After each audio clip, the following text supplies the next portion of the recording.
Hello बच्चों, how are you. आज का जो वीडियो है वो उन बच्चों के लिए है जो पंतनगर यूजी की प्रिपरेशन कर रहे हैं। बेसिकली आज हम लोग डिस्कस करेंगे पंतनगर यूजी के लिए सैंपल पेपर। तो ये कुछ क्वेश्चंस हैं जो कि मेमोरी बेस्ड हैं, ठीक है ना। जैसे कि क्वेश्चंस आपके पंतनगर यूजी में आते हैं।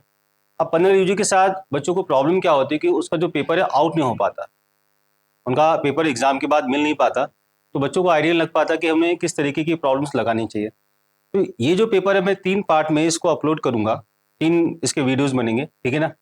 और कुछ और क्वेश्चंस अगर आपको चाहिए तो हमारे टेलीग्राम चैनल पे जाकर के आप उसको अपलोड कर सकते हैं। जो लिंक है मैं नीचे डिस्क्रिप्शन बॉक्स में दे दूंगा, तो वहाँ से आप निकाल सकते हैं। चलो मैं कुछ क्वेश्चन डिस्कस करता हूँ। पहले वीडियो में 10 क्वेश्चन डिस्कस करूंगा, दूसरे वीडियो में 20 क्वेश्चन एंड तीसरे वीडियो में आपके 20 क्वेश्चन। जिन बच्चों को नहीं पता है, पंतनगर यूजी एग्जाम जो होता है बेसिकली पंतनगर यूनिवर्सिटी में एडमिशन के लिए होता है। पंतनगर यूनिवर्सिटी में जो यूजी प्रोग्राम के जो कोर्सेज होते हैं उनमें एडमिशन के लिए होता है। जैसे कि आपका बीबीएससी हो गया, बीएससी एग्रीकल्चर हो गया, लाइक इस तरीके के जो कोर्सेज होते हैं। इसमें आपके 200 क्वेश्चंस आते हैं, 50 क्वेश्चंस होते हैं फिजिक्स के, 50 क्वेश्चंस आपके होते हैं केमिस्ट्री के, एंड 30 क्वेश्चंस होते हैं मेंटल एबिलिटी के, एंड 70 क्वेश्चन होते हैं बायोलॉजी के। मैथ्स अगर आपका होगा तो 70 क्वेश्चंस आपके होंगे मैथमेटिक्स के। तो 50 आपके physics, 50 chemistry and 70 question mathematics oblique biology and 30 questions आपके मेंटल एबिलिटी के। चारों पार्ट के पेपर हम लोग अपलोड करेंगे, तो थोड़ा सा आप उसको ध्यान से देखिएगा। और हो सके इसमें काफ़ी सारे पेपर मैं अपलोड करूंगा, इनको आप एक जगह अलग आप सेपरेटली आप उसको नोट डाउन कीजिएगा। उसके आसपास के कॉन्सेप्ट को भी मैं बताऊंगा कि उससे और पॉसिबिलिटी क्या निकल सकती है और क्वेश्चंस क्या बन सकते हैं, वो भी मैं आपको डिस्कस करूंगा। चलिए स्टार्ट करते हैं। जैसे पहला क्वेश्चन आपसे कह रहा है, पहला क्वेश्चन आपसे बोला है कि on increasing the momentum of a body by 100% the increase in the kinetic energy will be.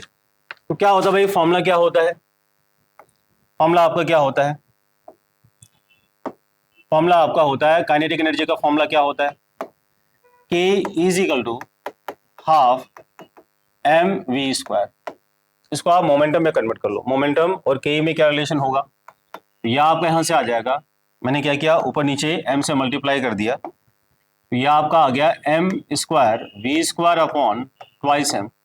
इसको आप p लिख दो तो यह आपका आ गया p² अपॉन ट्वाइस m। यह आपका रिलेशन आ गया। तो यहां से जो काइनेटिक एनर्जी और मोमेंटम में जो आपका रिलेशन आ गया वो आपका आ गया p² upon twice m। Done. क्या कह रहे हैं आपसे कि p की वैल्यू को अगर आप 100% इंक्रीज कर दो, तो अगर p की वैल्यू को हम 100% इंक्रीज करेंगे तो वैल्यू कितनी हो जाएगी। अगर आपके पास 100 रुपए हैं, 100 रुपीज अगर आपके पास है, उसमें अगर 100% चेंज आ गया तो वैल्यू कितनी हो गई, 200 हो गई ना। वैल्यू आपकी डबल हो जाएगी। तो यहाँ से वैल्यू क्या आ गई, ये वैल्यू आपकी आ गई ट्वाइस। तो अब जो काइनेटिक एनर्जी आपकी निकल के आ गई यहाँ से K dash is equal to, यह आ गया ट्वाइस पी का होल स्क्वायर अपॉन ये 2m, यह आ गया 4p² अपॉन ट्वाइस m। ये क्या है, ये आपकी इनिशियल वैल्यू है, ये आपकी इनिशियल वैल्यू है। तो जो फाइनल वैल्यू आपकी है वो क्या हो गई, this is 4 times of initial value. तो परसेंटेज चेंज कितना है बेटा, परसेंटेज चेंज कितना आएगा बताओ, वैल्यू में चेंज। अगर आपके पास 100 रुपीज हैं, अगर आपके 400 हो गए तो चेंज कितना आ गया, 300 का आया। तो इंक्रीमेंट कितना हो गया, तो increase in kinetic energy will be. तो आंसर आपका आ गया 400, आंसर आपका आ गया 400। ठीक है। अब याद रखो क्वेश्चन आपका चेंज भी हो सकता है, सेम क्वेश्चन आपका अगली बार बदल के आ सकता है। याद रखिएगा, अगर चेंज बड़ा है तब तो आपको इसी तरीके से करना पड़ेगा जैसे मैंने कर रखा है। लेकिन चेंज अगर आपका छोटा है तो K इज इक्वल टू, जैसे मैंने अगर आपसे कहा कि वैल्यू अगर आपने 2% चेंज कर दी तो बताओ K की वैल्यू में कितना चेंज आएगा। फॉर एग्जाम्पल ये क्वेश्चन बन गया। यहाँ पे फॉर्मूला याद रखना, यह आपका फॉर्मूला होता है के ई अपॉन डेल्टा के ई अपॉन के E into 100 change in kinetic energy. यह आपका 2m कांस्टेंट है, यह आपका आ गया 2 delta p upon p into 100। तो इस फॉर्मूले के हिसाब से अगर चेंज अगर आपका 1% या 2% होता, मैं यही क्वेश्चन अगर आपसे बोलता देखो p के वैल्यू को अगर हम 1% इंक्रीज करते हैं तो k के वैल्यू में कितना चेंज आएगा, तो क्या आंसर होगा इसका 2%। लेकिन मैंने अगर आपसे कहा कि p की वैल्यू अगर आप 50% चेंज करोगे तो k की वैल्यू में कितना चेंज आएगा, तो फिर फॉर्मूला मत लगाना। यहाँ रिस्ट्रिक्शन क्या है, यहाँ कंडीशन क्या है, ठीक है ना, जो चेंज होना चाहिए, change should be small, should be small. यहाँ ये रिस्ट्रिक्शन है, ध्यान रखिएगा, ये गलती आपसे ना हो जाए। ये सेम क्वेश्चन आपका चेंज होकर ऐसे आ सकता है। ठीक है, नेक्स्ट क्वेश्चन पे आते हैं। ये आपसे बोला है, नेक्स्ट प्रॉब्लम कह रहा है कि आपसे बोला while measuring the diameter of a wire by the screw gauge, three readings were 1.002 centimeter, 1.004 centimeter, 1.006 centimeter. तो absolute error in the third reading. तो एब्सोल्यूट एरर कैसे निकाला जाता है, क्या इसका फॉर्मूला होता है? अगर आपके पास कोई भी मेजरमेंट है, माना कि आपके पास 3 मेजरमेंट है, x1, x2, x3, तो यहां पर इनकी जो मीन वैल्यू आती है वो आपकी आती है x1 plus x2 plus x3 by 3। This is the mean value. ठीक है ना। अब आप मीन वैल्यू को क्या करोगे, रेफरेंस मान के चलोगे। जैसे माना कि मीन वैल्यू अगर आपकी आ गई 5 आ गई फॉर एग्जांपल, तो अगर आपने वैल्यू निकाल रखी 6, तो 6 आपको 5 से कितना डेविएटेड है, इसे बोला जाता है एब्सोल्यूट एरर। इसे बोला जाता है एब्सोल्यूट एरर। तो मीन वैल्यू अगर आपकी ये आती, then we can define absolute error, यह आपका डिफाइन होगा। यहां अगर आपको निकालना है एब्सोल्यूट एरर इन x1, यह आपका डिफाइन होगा x1 माइनस xm कर लो या फिर xm माइनस x1 कर लो। एरर के मामले में पॉजिटिव नेगेटिव साइन का कोई मतलब नहीं होता। अगर आपकी एरर -0.1 है या +0.1 है, बात एक ही है, आप केवल पॉजिटिव वैल्यू ही बताओगे, ध्यान रखना। एरर में कभी भी नेगेटिव साइन कंसीडर नहीं होता है। In same way the absolute error in measurement 2 या इन x2, ये क्या होगा, ये आपका आएगा x2 माइनस xm या xm माइनस x2। ठीक है ना, उसको कोई फर्क नहीं पड़ता, आपको हमेशा पॉजिटिव वैल्यू ही कंसीडर करनी। इसी तरीके से आपका ये आ जाएगा x3 minus xm so on. तो हमसे क्या क्वेश्चन कहा गया है, the absolute error in the third reading is. तो भाई एब्सोल्यूट एरर थर्ड रीडिंग में कितनी आ जाएगी आपकी, यहां से देखो, यहां से आपका जो मीन वैल्यू निकल के आ गया, ये आपका निकल के आ गया 1.002 प्लस 1.004 प्लस 1.006 अपॉन 3, 246, ये आपका आ गया 12। तो 1.012 अपॉन 3, यह आपका यहां से आ जाएगा 1.004। यह आपके लिए क्या हो गई, यह आपके लिए हो गई रेफरेंस वैल्यू। यह आपके लिए हो गई रेफरेंस वैल्यू। यहाँ पर ये स्क्रू गेज का कोई मतलब नहीं, यानी कि आपने क्वेश्चन पढ़ा, आपने देखा स्क्रू गेज और आपने उसको पढ़ा ही नहीं, आपने क्वेश्चन छोड़ दिया।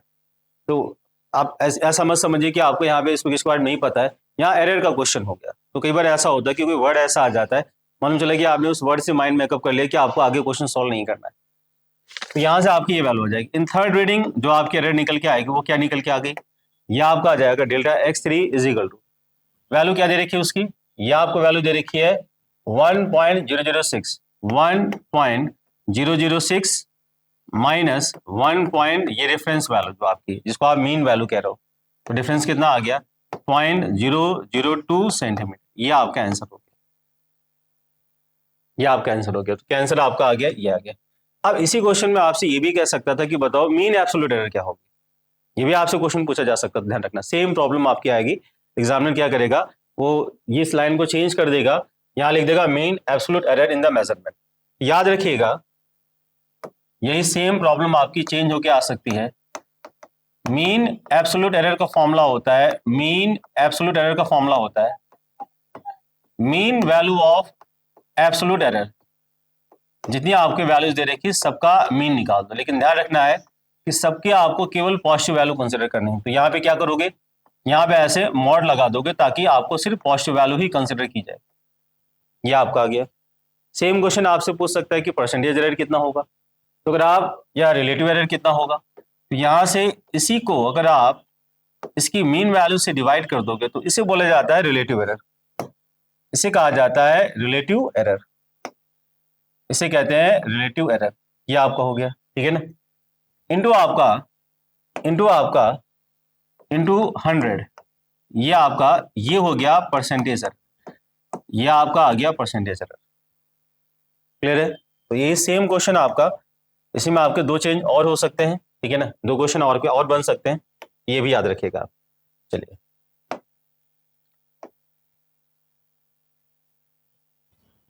थर्ड क्वेश्चन क्या कह रहा है, देखो थर्ड क्वेश्चन पढ़ते हैं भाई। थर्ड क्वेश्चन आपसे कह रहा है, if the radius of a circular coil is reduced to half and the current is double, then the intention of the magnetic field at the center। तो करंट को अगर आपने क्या किया, तो पहले आप फॉर्मूला याद रख लो। तो फॉर्मूला आपका होता है, किसी भी सर्कुलर कॉइल की वजह से सेंटर पे जो फील्ड होता है, करंट अगर आपकी ऐसे पास होती है, इसका रेडियस अगर आपको आर दे रखा है, तो यहाँ जो फील्ड आपका आएगा, करंट अगर आपकी ऐसे पास होती है, क्लॉकवाइज पास होती है तो अंदर की तरफ होता है, एंटी क्लॉकवाइज पास होगी तो बाहर की तरफ होगा। क्लॉकवाइज करंट अगर आपकी होगी तो ये जो कॉइल का फेस होगा, this will behave like a south pole. Current अगर आपके ऐसे पास होगी तो ये आपका बिहेव करेगा लाइक ए साउथ पोल। ये करंट अगर आपकी उल्टी हो जाती है, this will behave like a north pole, ये आपका नॉर्थ पोल जैसा बिहेव करता है। करंट आई पास हो रही है, सेंटर पे जो फील्ड का फॉर्मूला होता है ये आपका आता है BC equal to mu not I upon 2R, ये इसका फॉर्मूला होता है। क्या क्वेश्चन कह रहा है आपसे, क्वेश्चन कह रहा है कि अगर आप इसकी वैल्यू I के वैल्यू को, रेडियस को आपने क्या कर दिया, हाफ कर दिया, एंड करंट को आपने डबल कर दिया। तो अगर हम I की वैल्यू को डबल कर दें और R की वैल्यू को हाफ कर दें तो क्या हो जाएगा, अच्छा बताओ। यहां से आपका आ जाएगा, तो नया जो आपका फील्ड आएगा BC dash is equal to, ये आपने क्या किया, इसको आपने कर दिया डबल, ये आपका आ गया 2I अपॉन, ये आपका यहां से क्या आ जाएगा 2R/2, यहां से आपका फॉर्मूला आ जाएगा, ये आपका आ गया 4, 2 और ये 2, म्यू नॉट I अपॉन, ये आपका 2R। तो प्रीवियस वैल्यू की कितनी वैल्यू आ गई, प्रीवियस वैल्यू का कितना हो जाएगा, ये आपका 4 टाइम्स हो गया। तो पहले वैल्यू अगर आपकी थी B, अब आपकी हो जाएगी 4 टाइम्स। तो क्या आंसर आ गया आपका 4 टाइम्स। अब यहां देखो एक बच्चों को गलती हो जाती है, इस फॉर्मूले को लेके मैं आपको एक ट्रिक बताता हूं, ध्यान रखना। स्ट्रेट वायर की वजह से और सर्कुलर कॉइल की वजह से R डिस्टेंस पे जो आपका फील्ड होता है, यहाँ जो फील्ड होता है ये स्ट्रेट वायर की वजह से होता है। इसका फॉर्मूला होता है B is equal to mu not I upon 2πr, ये फॉर्मूला होता है, mu not I upon 2πr, ये इसका फॉर्मूला हो गया। और इसके लिए आपका फॉर्मूला अभी बताया मैंने, ये आपका आता है B is equal to mu not I upon 2r। ये पाई की जो मिस्टेक है बड़ी ही कॉमन है, ये धोखे से गलत हो जाता है। तो याद रखिएगा कि सर्कल अगर आपको दे रखा है तो सर्कल और पाई का बड़ा ही क्लोज रिलेशन होता है। आपको सर्कल के मामले में पाई हर जगह दिखाई पड़ जाएगा, पाई नहीं होता है, जहां होना चाहिए वहां नहीं होता है और जहां नहीं होना चाहिए वहां होता है, इस बात का ध्यान रखना। तो दोनों जगह आपको जो पाई का डिफरेंस आ रहा है, तो सर्कल के मामले में पाई नहीं होना चाहिए, वहां नहीं होता, वहां mu not I upon 2r होता है। और स्ट्रेट लाइन के मामले में, स्ट्रेट मतलब वायर मतलब इनफाइनाइट वायर, ध्यान रखना, इनफाइनाइट वायर के मामले में नहीं होना चाहिए, वहां होता है। इस तरीके से आप इसको दिमाग में बसा सकते हो। अगला क्वेश्चन देखो क्या कह रहा है, यह आपसे बोला the moment of inertia of A hollow sphere about an x is passing through its centre. क्या होता है, पहले थोड़ा मोमेंट ऑफ इनर्शिया के बारे में बात कर लेते हैं। Moment of inertia, inertia moment, ध्यान रखना जहां भी मोमेंट वर्ड लग जाए वहां समझ जाना कि डिस्टेंस इन्वॉल्व हो। किसी भी बॉडी का किसी भी एक्सिस के अबाउट जो मोमेंट ऑफ इनर्शिया डिफाइन होता है, अगर आपको पार्टिकल्स दे रखे हैं तो फॉर्मूला आपका होता है सिग्मा mi/ri²। उस एक्सिस से पार्टिकल की दूरी, मास इंटू डिस्टेंस का स्क्वायर, सबका आप निकालोगे उसको आप ऐड कर लोगे, ठीक है ना। अगर कंटिन्यूअस बॉडी दे रखी है तो यही फॉर्मूला आपका चेंज होकर हो जाता है इंटीग्रेशन ऑफ dm, ये आपका r²। क्लियर है।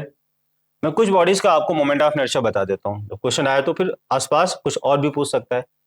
जैसे आपका देखो रिंग का जो आपको मोमेंट ऑफ इनर्शिया होता है, मोमेंट ऑफ इनर्शिया क्या समझाता है ये भी समझ लो। अच्छा, यहां से फॉर्मूले से क्या लग रहा है, मोमेंट ऑफ इनर्शिया किस पर डिपेंड करेगा, मोमेंट ऑफ इनर्शिया डिपेंड करेगा मास और डिस्टेंस। तो आई जो आपका होता है वो दो बातों पर डिपेंड करता है, एक आपका डिपेंड करता है मास प्लस दूसरा आपका डिपेंड करता है उस मास के डिस्ट्रीब्यूशन पे, डिस्ट्रीब्यूशन ऑफ मास। इन दो फैक्टर पर डिपेंड करता है डिस्ट्रीब्यूशन ऑफ मास। किसी एक्सिस से अगर सेम मास, माने किसी बॉडी का मास उतना ही दे रखा है, लेकिन वही मास अगर आपने दूर कर दिया तो मोमेंट ऑफ इनर्शिया बढ़ जाता है, उसी मास को आप नजदीक ले आओगे तो मोमेंट ऑफ इनर्शिया कम हो जाता है। जैसे रिंग आपको दे रखी है तो रिंग का जो मोमेंट ऑफ इनर्शिया होता है, रिंग का और हॉलो सिलेंडर का। ये क्या दे रखा है, ये आपको दे रखा है रिंग, इसकी वैल्यू आपकी आती है mr², m हो गया इसका मास। सेम आपका जो होता है वो हॉलो सिलेंडर के लिए होता है, याद रखना, सेम जो होता है वो हॉलो सिलेंडर के लिए होता है। ये आपका आ गया, ये आपका हॉलो सिलेंडर के लिए भी सेम होता है, सेम आपकी वैल्यू आती है, ठीक है ना। रीजन, इस एक्सिस से आप देखो, कोई भी मास अगर आप देखोगे तो r डिस्टेंस पे होगा, कोई भी मास चेक कर लो, सारा का सारा मास r डिस्टेंस पे। तो यहाँ से एक कॉन्सेप्ट सीख सकते हो, अगर आपको किसी भी तरीके की बॉडी दे रखी है, एक्सिस से अगर आपका टोटल मास, अगर टोटल मास आपका इक्वल डिस्टेंस पर है, सीधे सीधे mr² फॉर्मूला लगा सकते हो। जैसे कि आपका रिंग हो गया, जैसे कि आपका हॉलो सिलेंडर हो गया, दोनों केस में आपका जो उसकी नेचुरल एक्सिस होती है उससे टोटल मास r डिस्टेंस पे होगा, किसी भी पार्टिकल को आप पकड़ लीजिए, सेम आपका आ गया, ठीक है ना। अब इसी मास को तुम नजदीक ले आओ, यह आपके आगे डिस्क, डिस्क में सेम मास आपका दे रखा है, सेम मास आपको दे रखा है, वो आपका आ गया नजदीक। तुमने क्या कहा अभी, अगर मास नजदीक आ जाएगा तो मोमेंट ऑफ इनर्शिया की वैल्यू कम हो जाती है, तो इसका जो मोमेंट ऑफ इनर्शिया आएगा वो आपका आ जाएगा mr²/2। सेम आपका जो होता है सॉलिड सिलेंडर के लिए होता है, सेम आपको moment of inertia solid cylinder के लिए होता है, क्योंकि आप इसको बहुत सारी डिस्क में ब्रेक कर सकते हो, तो हर डिस्क का मोमेंट ऑफ इनर्शिया आपका निकल के आएगा mr², तो सारा मास ऐड करोगे तो फाइनली आपका mr²/2 निकल के आ जाएगा। सेम आपका जो होता है इसके लिए हो गया, ठीक है ना। ऐसे आपका हॉलो स्फीयर के लिए एंड सॉलिड स्फीयर के लिए, हॉलो स्फीयर के लिए आपका क्या आता है, हॉलो स्फीयर के लिए आपका सोच के बताओ। अच्छा, जो अगर मेरी बात अगर आप समझ चुके हो तो इसमें मेरी बात आगे सुनने से पहले कमेंट बॉक्स में बताओ कि किसका मोमेंट ऑफ इनर्शिया ज्यादा होगा, हॉलो स्फीयर का ज्यादा होगा कि सॉलिड स्फीयर का ज्यादा होगा। वीडियो पॉज करो और बताओ किसका ज्यादा होना चाहिए। सेम मास जो आपका, मैंने क्या भी सिखाया आपको, सेम मास अगर आपका दूर होगा तो मोमेंट ऑफ इनर्शिया की वैल्यू ज्यादा होगी।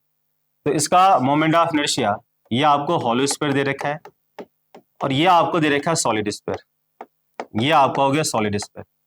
इसका मोमेंट ऑफ इनर्शिया ज्यादा होगा, इसका कम होगा। इसका होता है 2/3 mr², इसका होता है 2+3, 2+3 कितना होता है 5, यानी कि आपका 2/5 mr²। तो यहाँ क्या पूछ रहा है आपसे, तो moment of inertia of hollow sphere, तो हॉलो स्फीयर का क्या हो गया 2/3 mr²। तो मैंने आपको यहाँ पे 5 क्वेश्चन ये बन सकते हैं, सेम आपका ये बन सकते हैं 6 क्वेश्चन बल्कि और हो गए टोटल सब मिला के। उसके आसपास जो भी चीजें पूछी जा सकती है हम सब डिस्कस करेंगे, ठीक है ना। अगला आपको क्वेश्चन क्या कह रहा है, virtual image larger than the object can be obtain. क्या होती है वर्चुअल इमेज, देखो अगर रे आपकी रियल में मीट करती हैं, रे अगर आपकी रियल में मीट करती है तो आपकी रियल इमेज होती है। अगर ऐसा वर्चुअली फील होता है कि रे आपकी इस पॉइंट से निकल के आ रही है, उसे हम वर्चुअल इमेज कहते हैं। जैसे कि अगर आप देखोगे ना, फॉर एग्जाम्पल कॉन्केव मिरर में, कॉन्केव मिरर के अंदर अगर आप ऑब्जेक्ट, ये आपका कॉन्केव मिरर हो गया, इसे क्या कहते हैं, इसे कहते हैं पोल, ये आपको होता है फोकस, ये आपको हो गया सेंटर ऑफ कर्वेचर।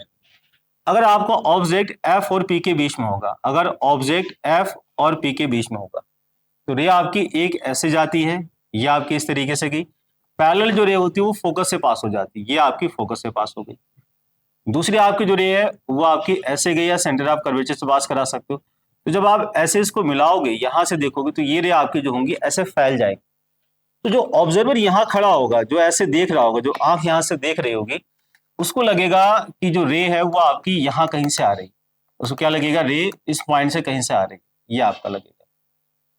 उसको ऐसा वर्चुअली एहसास होगा, उसको ऐसा फील होगा कि रे आपकी कहीं पीछे के पॉइंट से मिलके आ रही है, पीछे के पॉइंट से मिलके आ रही है। तो ये आपकी हो गई वर्चुअल इमेज, ये आपकी वर्चुअल इमेज।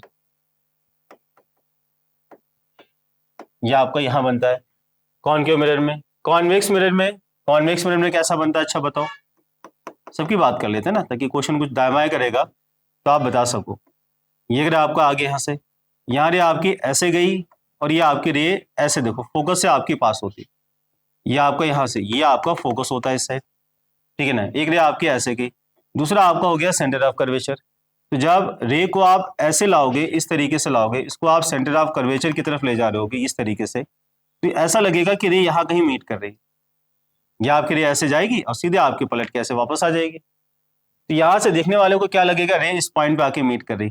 तो यहाँ पे जो इमेज बनती है, किसी भी पोजीशन पे आप प्लेस कर दो, वो हमेशा आपकी एफ और पी के बीच में होती है, एफ और पी के बीच में होती है, ठीक है ना। यहाँ हमेशा इनलार्ज इमेज बनती है, यहाँ हमेशा इनलार्ज होती है, और यहाँ हमेशा डिमिनिश इमेज या स्मॉलर इमेज बनती है। दोनों केस में आपको वर्चुअल, यहाँ तो हमेशा वर्चुअल इमेज होगी अगर आपका रियल ऑब्जेक्ट होगा, ठीक है ना। प्लेन मिरर में जो होता है वहां सेम, प्लेन मिरर के केस में क्या होता है, प्लेन मिरर के केस में जितना साइज होगा सेम साइज होता है, वहां भी आपका वर्चुअल इमेज फॉर्म होता है बट सेम साइज का होता है। कॉनकेव लेंस में क्या होता है, कॉनकेव लेंस में यह आपका ऐसे, यह आपका ऐसे आ गया, ठीक है ना। यहां अगर आप ऑब्जेक्ट कहीं भी प्लेस करते हो, जैसे आपने ये प्लेस किया तो एक रे आपकी ऐसे गई और ये आपके ऐसे निकल गई, तो यहाँ जब पीछे मिलाओगे तो ऐसा लगेगा कि इस पॉइंट से आ रही। दूसरी आपकी रे ऑप्टिकल सेंटर से पास होती है, ये आपके सीधे निकल जाती है। जब ऑब्जर्वर यहाँ से देखेगा तो उसको लगेगा रे इस पॉइंट से कहीं से आ रही। यहाँ हमेशा स्मॉलर इमेज बनती है, यहाँ भी वर्चुअल बनती है, स्मॉलर इमेज बनती है। Done.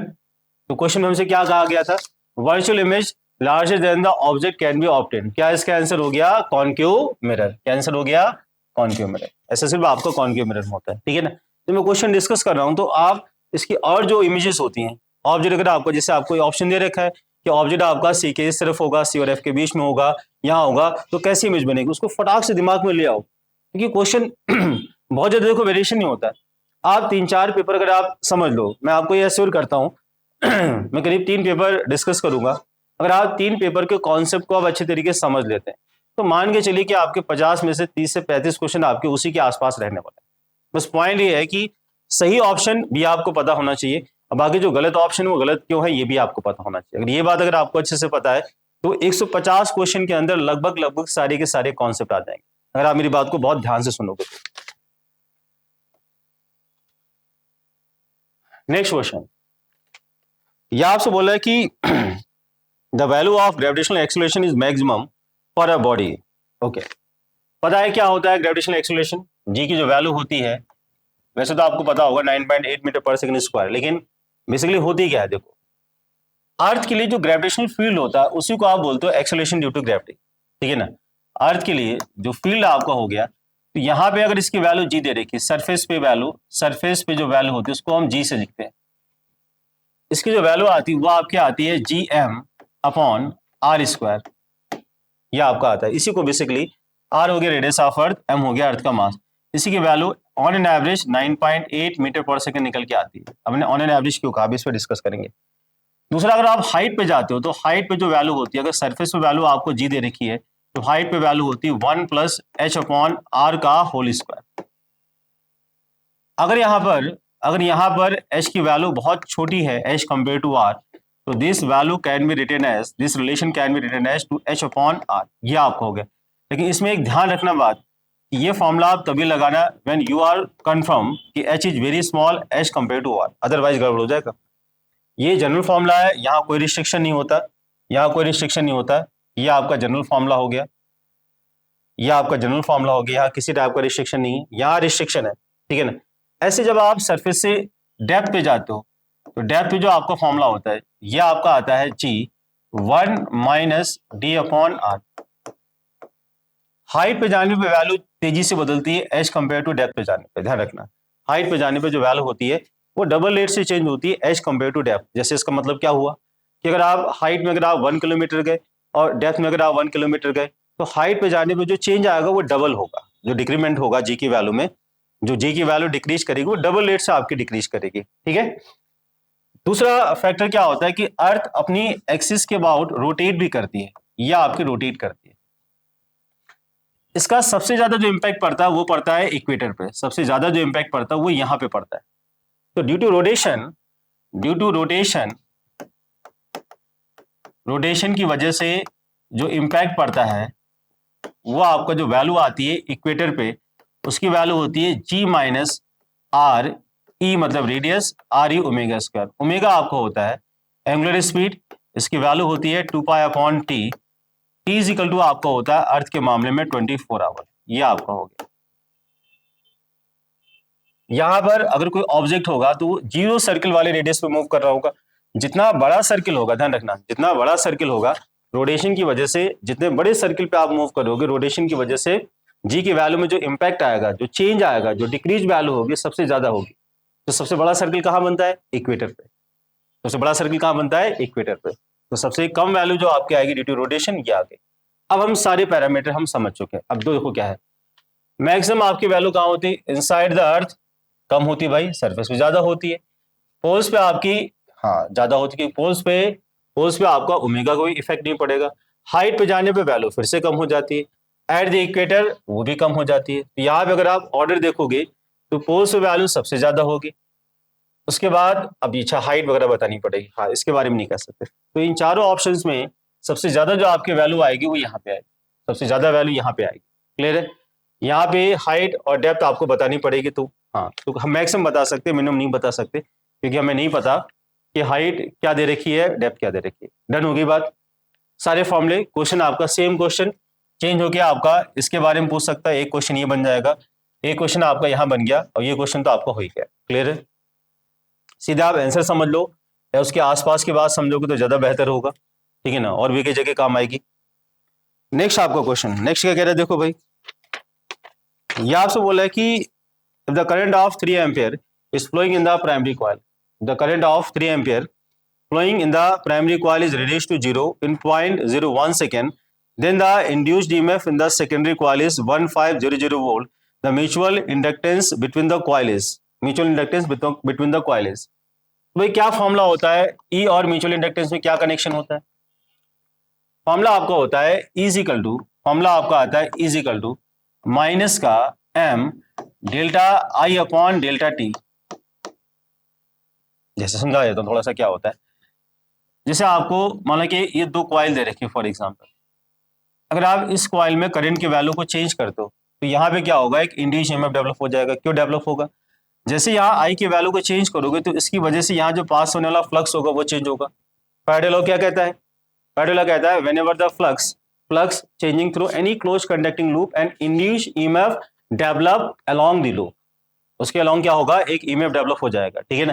That will depend upon the rate of change of flux with respect to time, जिसकी जो वैल्यू होती है वो डिपेंड करती है कि फ्लक्स आपका किस रेट से चेंज हो रहा है। देन तो यहाँ पे जो आपका होगा, यहाँ पे जो आपका ई डेवलप होगा, एक तो आपका डिपेंड करेगा डेल्टा आई अपॉन डेल्टा टी पे, क्योंकि आई की वैल्यू टाइम के साथ जितना तेजी से बदलेगी, इसकी वजह से बी भी आपका उतना तेजी से बदलेगा, फ्लक्स भी आपका उतना तेजी से बदलेगा। दूसरा फैक्टर क्या होगा कि इन दोनों का ओरिएंटेशन कैसा है, कॉइल का साइज क्या है, कॉइल का एरिया क्या कर रखा है, कॉइल को आपने प्लेस कैसे कर रखा है, इस पे आपका डिपेंड करेगा, इस फैक्टर पे आपका डिपेंड करेगा। तो ये जो आपका फैक्टर होता है इसे बोलते हैं म्यूचुअल इंडक्टेंस। किसी भी सिस्टम का जो म्यूचुअल इंडक्टेंस होता है वो कौन कौन सी बातों पर डिपेंड करता है? वो डिपेंड करता है उनके ओरिएंटेशन पर, उन कॉइल का ओरिएंटेशन कैसा है, ओरिएंटेशन कैसा है। दूसरा साइज पे आपका डिपेंड करेगा, ठीक है ना, शेप एंड साइज पे डिपेंड करेगा।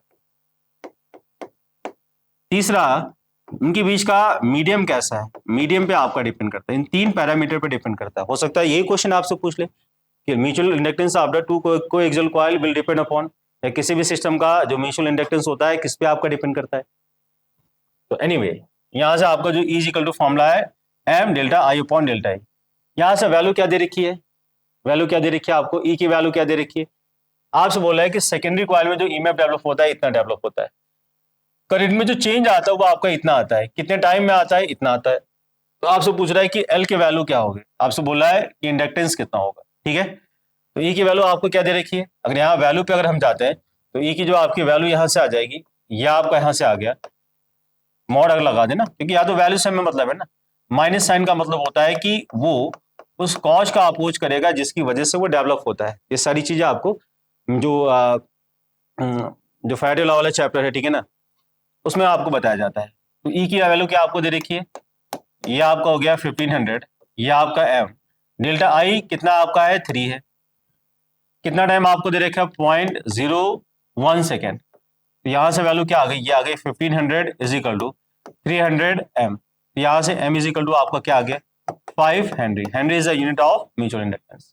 तो क्या आंसर आ गया आपका, क्लियर है?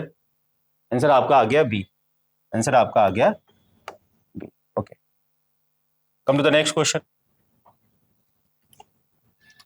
Nuclear model of the atom was discovered by, okay. देखो एटम्स के जो मॉडल आए सबसे पहले शुरुआत की थॉमसन ने, ठीक है ना। देखो एटम के बारे में दो बातें क्लियरली मालूम चल चुकी थी कि एटम के अंदर आपको पॉजिटिव चार्ज भी होता है और नेगेटिव चार्ज भी होता है। तो नेगेटिव चार्ज आपका वो इलेक्ट्रॉन्स हो गए, ठीक है ना, और जो पॉजिटिव चार्ज है वो उसको न्यूट्रल करने का काम कर रहा है। तो एक एटम के बारे में थॉमसन मॉडल आने से पहले दो बातें क्लियर थी बिल्कुल, कि एटम आपका जो ओवरऑल होता है वो न्यूट्रल होता है, लेकिन उसके साथ उसके अंदर पॉजिटिव चार्ज पार्टिकल्स भी होते हैं और नेगेटिव चार्ज पार्टिकल्स भी होते हैं। तो थॉमसन ने जो मॉडल प्रेजेंट किया था, थॉमसन ने क्या बताया था, थॉमसन ने क्या बताया था, जे थॉमसन ने बताया कि जैसे तरबूज होता है, समझ लो जैसे चेरी केक होता है, जैसे आपका केक हुआ, जैसे आपका तरबूज हुआ, बिल्कुल वैसे ही होता है एटम आपका, बिल्कुल वैसा होता है। तरबूज कैसा होता है, तरबूज के अंदर आपके क्या होते हैं, ऐसे बीज होते हैं। ये जो आपके बीज होते हैं, this will behave like a electrons, ये आपके इलेक्ट्रॉन है समझो। और ये जो आपका स्पेस है जिस हिस्से को हम खाते हैं, जो लाल लाल होता है, रेड होता है, ये जो आपका हिस्सा होता है इसको कहा गया पॉजिटिव चार्ज। ये पॉजिटिव चार्ज इस तरीके से स्प्रेड होता है। तो उस समय इनके मॉडल को थोड़ी एक्सेप्टेंस मिली, लेकिन कुछ चीजें ऐसी आ गई जैसे हाइड्रोजन स्पेक्ट्रा हो गया, ठीक है ना, मैक्सवेल की थ्योरी आई, तो वो फिर उनके सामने वो चीजें बता नहीं पाए, समझा नहीं पाए, तो उनके मॉडल को बहुत ज्यादा एक्सेप्टेंस नहीं मिली। फिर उसके बाद आया, नेक्स्ट आया रदरफोर्ड का मॉडल। जो रदरफोर्ड का मॉडल था वो क्या कहता था, रदरफोर्ड ने बेसिकली क्या किया था, एक प्रयोग किया था, एक एक्सपेरिमेंट किया था, जो गोल्ड फॉइल एक्सपेरिमेंट के नाम से फेमस हुआ था। उनका जो एक्सपेरिमेंट था, उस एक्सपेरिमेंट क्या था, ये हो गई गोल्ड फॉइल, ये आपकी हो गई गोल्ड फॉइल, ठीक है ना। यहाँ पे उन्होंने बहुत सारे अल्फा पार्टिकल्स को बॉम्बर्ड किया, बहुत सारे अल्फा पार्टिकल्स को बॉम्बर्ड किया। इस तरीके से उन्होंने क्या ऑब्जर्व किया कि मैक्सिमम जो अल्फा पार्टिकल हैं वो सीधे पास हो जाते हैं, maximum alpha particles passes without any deviation, बिना किसी डेविएशन के पास हो जाते हैं। और कुछ अल्फा पार्टिकल ऐसे होते हैं, कुछ अल्फा पार्टिकल आपके ऐसे होते हैं जिनमें ठीक ठाक डेविएशन हो जाता है, जिनमें ठीक ठाक डेविएशन हो जाता है। अब उन्हीं अल्फा पार्टिकल्स में एक अल्फा पार्टिकल ऐसा होता है कि जो ऐसे जाता है और ऐसे पलट जाता है, मतलब वो लगभग लगभग 180 डिग्री पे आपका डेविएट होता है, 180 डिग्री पे डेविएट होता है। यहाँ पर थीटा एंगल पे जो पार्टिकल्स आपके डेविएट होते हैं, अगर एन और थीटा के बीच में हम ग्राफ अगर प्लॉट करें, ये एक्सपेरिमेंटल डेटा है, कोई वैसे नहीं बताया जा रहा है, तो ग्राफ कुछ इस तरीके से आता है। ये आपका एन और थीटा के बीच में, एन क्या है, number of scattered particle at angle theta, तो ग्राफ आपका लगभग ऐसा आता है। करीब 7-8 हजार अल्फा पार्टिकल्स में से एक अल्फा पार्टिकल आपका ऐसा होता है जो कि आपका 180 डिग्री पे डेविएट होता है। तो इसके बेसिस पे रदरफोर्ड ने कंक्लूजन निकाला कि हो ना हो, पूरे एटम की ताकत इसी रीजन में जहां पर आपका मैक्सिमम डेविएशन हो रहा है, पूरे एटम की जो ताकत है वो हो ना हो, वो एक छोटे से रीजन में आपकी लाई कर रही है, निहित है पूरी। उसको नाम दिया उन्होंने न्यूक्लियस, उन्होंने उसको नाम दिया न्यूक्लियस। उनका ये न्यूक्लियस ही है, यही वो स्पेस है जहां पर पूरे एटम की ताकत आपकी कॉन्सेंट्रेटेड है, मतलब एटम की जो ताकत है वो highly concentrated in a very small region, जिसको नाम दिया न्यूक्लियस। बाद में इसी एक्सपेरिमेंट को बेस बना करके उन्होंने अपना मॉडल प्रेजेंट किया। क्या मॉडल था उसकी बात कर लेते हैं, चलो। उन्होंने मॉडल बताया कि इलेक्ट्रॉन्स जो है वो न्यूक्लियस के अराउंड रिवॉल्व करते हैं, न्यूक्लियस के अराउंड रिवॉल्व करते हैं where positive charge particle reside. Electrons revolve around the nucleus where positive charge particle resides along this circular path and the required centripetal force। जैसे यहाँ अगर इसका एटॉमिक नंबर अगर आपको जेड दे रखा है, इसका मतलब इतनी इलेक्ट्रॉन्स होंगे, इतनी फिर आपके प्रोटॉन्स होंगे, इतनी आपके पॉजिटिव चार्ज पार्टिकल्स होंगे। Electrons revolve around the nucleus in a circular path, माना कि स्पीड अगर आपको ये v दे रखी है, रेडियस अगर आपको r दे रखी है, तो कोई भी पार्टिकल जब सर्कल पे मूव करता है तो उसको सेंट्रीपिटल फोर्स की रिक्वायरमेंट होती है। यह सेंट्रीपिटल फोर्स कहाँ से मिलेगा, यह आपको मिलेगा इनके बीच में लगने वाले इलेक्ट्रोस्टैटिक फोर्स है। Electrons revolve around the nucleus along the circular path and the required centripetal force provided by electrostatic force between the electron and the protons, यानी कि न्यूक्लियस। तो जो न्यूक्लियस की बात की गई थी, न्यूक्लियर मॉडल जो सबसे पहले प्रेजेंट किया था, किसने प्रेजेंट किया था, अर्नेस्ट रदरफोर्ड ने। बाद में इन्हीं के मॉडल को अपडेट किया था नील्स बोर ने, ठीक है ना, उसकी बात हम बाद में करेंगे कभी। Now come to the next question. Next question क्या कह रहा है, which quantity remains conserved as external torque is 0। तो पहला ऑप्शन क्या दे रखा है आपको, देखो यहाँ से पहला ऑप्शन क्या दिया हुआ है, पहला ऑप्शन दे रखा है कि लीनियर मोमेंटम। याद रखना, लीनियर मोमेंटम तब कंजर्व होता है जब फोर्स की वैल्यू 0 होती है। क्या रिलेशन होता है एफ और पी के बीच में, सेकेंड लॉ कहता है एफ इज इक्वल टू आपको होता है dp/dt।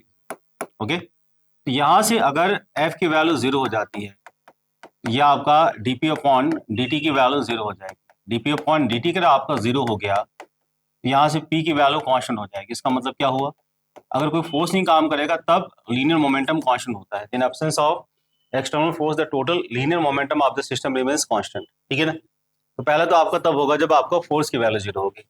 दूसरा आपसे बोला एंगुलर मोमेंटम, टॉर्क और एल में रिलेशन होता है tau is equal to D L upon D T, ये आपका होता है।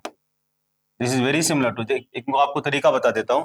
देखो जो काम वहाँ पे फोर्स करता है यहाँ पे टॉर्क करता है, जो वहाँ पे लीनियर मोमेंटम करता है रोटेशनल मैकेनिक्स में आपका एल करता है, जो वहाँ पे एम करता है यहाँ पे आई करता है, जो वहाँ पे वी करता है यहाँ पे ओमेगा करता है। तो यहाँ से अगर आपका टाउ की वैल्यू 0 हो जाएगी, टॉर्क अगर आपका 0 हो गया, तो D L upon D T की value, D L upon D T की वैल्यू 0 होगी। इसका मतलब क्या हुआ, ये एल की वैल्यू कांस्टेंट हो जाएगी। तो एल तब कांस्टेंट होता है, एंगुलर मोमेंटम तब कांस्टेंट होता है जब टॉर्क की वैल्यू 0 होती है।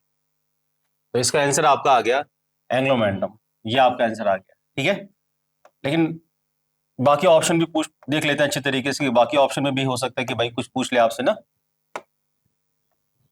तो तीसरा आपसे बोला है कि एंगुलर एक्सेलरेशन क्या रिलेशन होता है भाई, टाउ और अल्फा के बीच में ये रिलेशन होता है, टाउ इज इक्वल टू आपका अल्फा।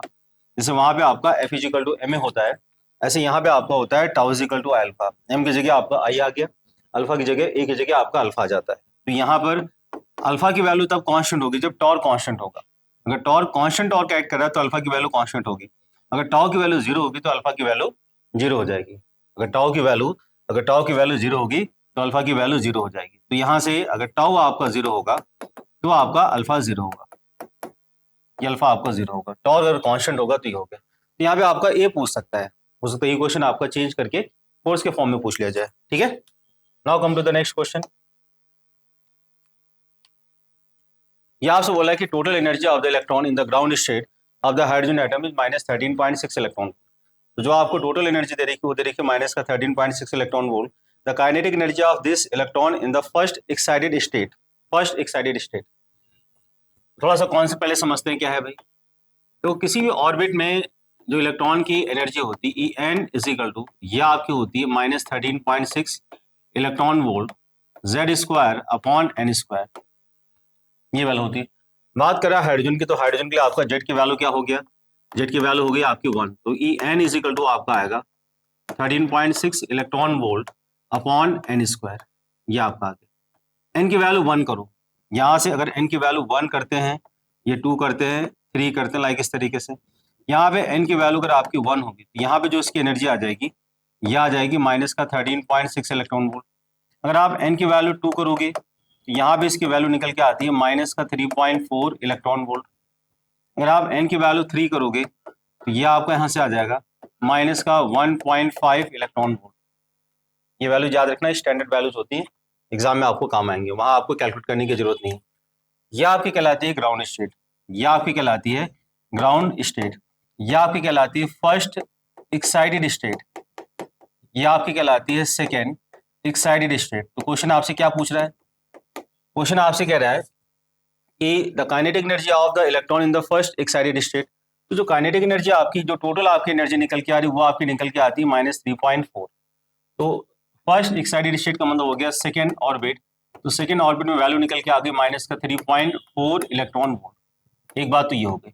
दूसरी बात याद रखना कि अगर किसी भी स्टेट में या किसी भी ऑर्बिट में टोटल आपको एनर्जी, अगर टोटल एनर्जी अगर आपको दे रखी ई नॉट, वैसे नेगेटिव होगी तो माइनस का ई नॉट लिख देता हूँ मैं, तो वहां पर जो काइनेटिक एनर्जी होती है वो इसका प्लस साइन, यह आपका होता है ई नॉट, और जो पोटेंशियल एनर्जी होती है वो आपकी होती है माइनस का ट्वाइस ई नॉट।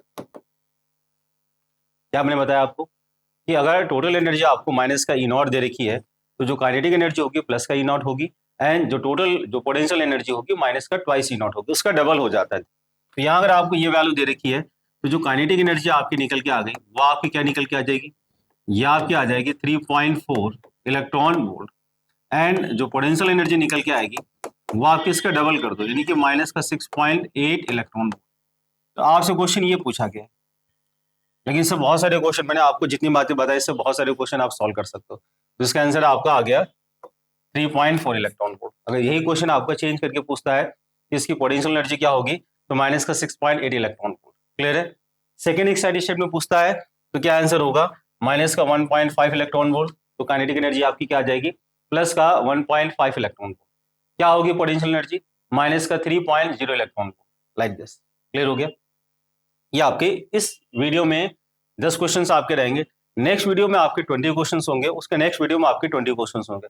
जैसे मैंने आपसे कहा था, ये पूरा हम पेपर जो है 3 पार्ट में डिस्कस करेंगे। अगर आपको ये वीडियो अच्छा लगता है, प्लीज चैनल को सब्सक्राइब कर दीजिएगा।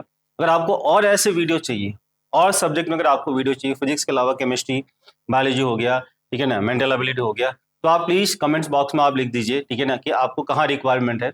बल्कि पंतनगर यूजी से रिलेटेड आपको कोई भी इंफॉर्मेशन चाहिए, किसी भी टाइप का गाइडेंस चाहिए, तो नीचे आप लिंक में आप कमेंट्स कर दीजिए। हमारा व्हाट्सअप चैनल है, ठीक है ना, टेलीग्राम चैनल है। व्हाट्सअप चैनल और टेलीग्राम चैनल का आपको लिंक डिस्क्रिप्शन बॉक्स में दे दिया जाएगा, वहां से आप कनेक्ट हो सकते हैं। वहां पर बहुत सारी इंफॉर्मेशन आपको मिलती रहेगी रिलेटेड टू एग्जाम्स, ठीक है ना, सारे अपडेशन, काउंसलिंग, किस तरीके का पेपर आएगा, डीपीपीएस हो गया, स्टडी मटेरियल हो गया, हम जितना आपको गाइड कर सकते हैं, मैक्सिमम से मैक्सिमम आपको पंतनगर यूजी एग्जाम को निकालने की जितनी आपकी हेल्प कर सकते हैं हम करें। तो मेरी आपसे रिक्वेस्ट है कि आप प्लीज, अगर आप इन चीज़ों से अपडेट होना चाहते हैं, तो एटलीस्ट हमारा जो टेलीग्राम चैनल है और जो व्हाट्सअप चैनल है उसको सब्सक्राइब जरूर कर लीजिए, क्योंकि वहां पर आपको बहुत ही फ्रीक्वेंट में इन्फॉर्मेशन मिल जाएगी। क्योंकि वीडियो बनाने में थोड़ा सा टाइम लग जाता है, वहाँ आपको फटाफट इन्फॉर्मेशन मिल जाएगी। प्लस क्वेश्चन बैंक यूट्यूब में पॉसिबल नहीं है आपको दे पाना, वहाँ आपको मल्टीपल क्वेश्चन बैंक मिल जाएगा, बहुत सारा आपको स्टडी मटेरियल मिल जाएगा, जिसको आप इजिली एक्सेस कर सकते हैं। Okay, thank you.